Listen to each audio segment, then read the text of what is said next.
Hello everybody, Dr. Scott of Reddit here, kind of annoyed. I just went through at least 13-14 minutes not realizing that for some magical reason my computer decided not to actually record via my microphone and started recording via my computer, and as you know, that quality is just crap. It's garbage.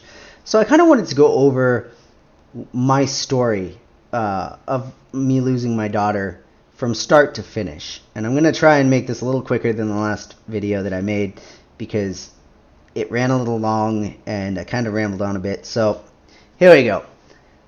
What you're looking at in the background is ultimately the conclusion of the CPS investigation. I've highlighted some niceties there, basically saying that they've completed their investigation and found that the allegations did not occur or there was insufficient evidence to concur that it did happen.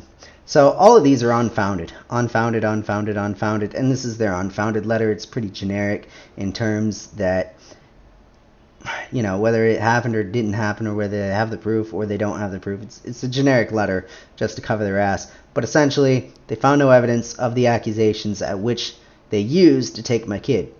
Now to back up, my daughter was being abused for 8.5 years.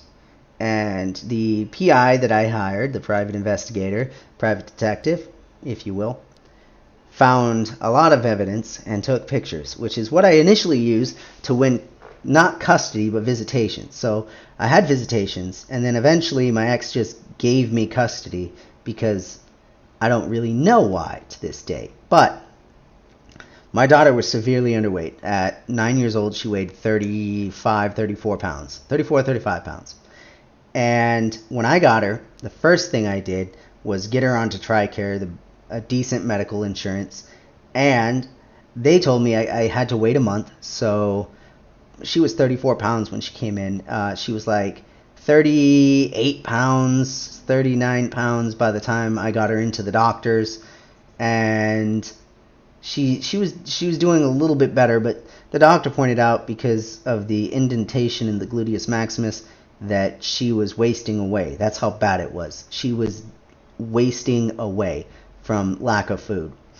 And that was disturbing to me. You know, I did not like that. So we worked together, we put her on a plan, and we executed the plan. We said, okay, I heavily suspect abuse. I don't believe the medications are appropriate for her to be on. And we discussed removing her from that. So we said we're going to taper her down. So we tapered her down. Did what we needed to do. Now, then things get interesting, because then she started a new school. And I went into the school and explained the situation. Hey, she's severely underweight. We heavily suspect abuse. And we are working with the pediatric department. Here's a letter from them explaining the entire situation.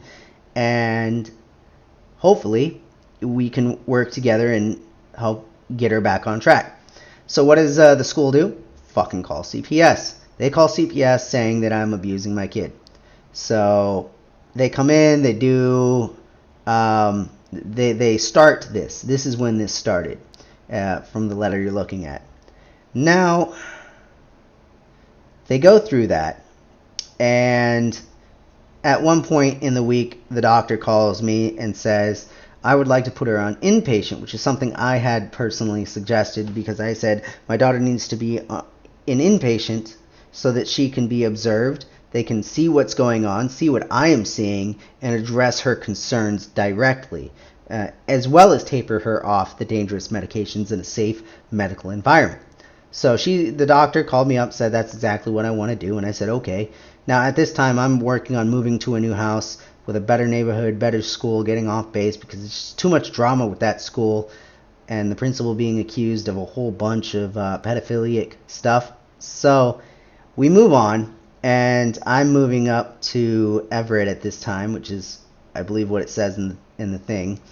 Now, what's interesting is I get a call a week later saying, hey, CPS has taken your kid into custody, and we are going to hold her until our investigation is done.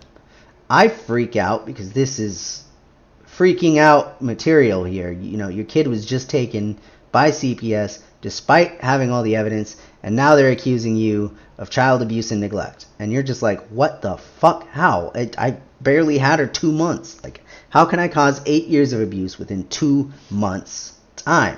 It's not possible. I also have 350 fucking medical pages attesting to everything I'm saying, but it didn't matter. So, eventually, CPS concludes their investigation, which is what you're looking at here. Basically, CPS found fuck all, because there was fuck all to find, which is what we've been saying. And so I took this to my attorney and I said, hey, CPS report is done, case is closed, they found nothing. Can I get my kid back? CPS says, haha, no. We feel, shit you not, we feel like there's some truth to it, so no. We didn't find any, there was no proof of it, there's nothing to back our feelings, but we feel, therefore we're keeping the kid. Fast forward, they decided to adopt her out to another family, despite the fact that there was no evidence for her to even be removed in the first place. So, if that doesn't scream corruption, I don't know what does. But I kind of wanted to give you guys more of a full picture on what this situation was.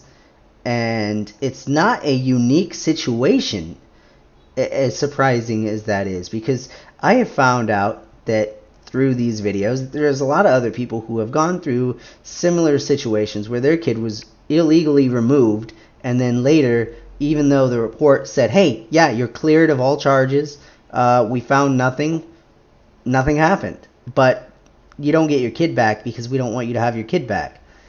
It's not uncommon, it's fascinating that this kind of corruption exists. And my mother seems to think that a large portion of this has to do with me being a single father. Single fathers are not exactly welcomed, and I'm sure other single fathers can agree that it is not an easy lifestyle. So on that note, I hope you guys learned something about CPS, and please keep a low profile if you are a single father. I cannot stress that enough. The world hates you, CPS hates you, and they will do everything they can to make sure that women win. Have a good one.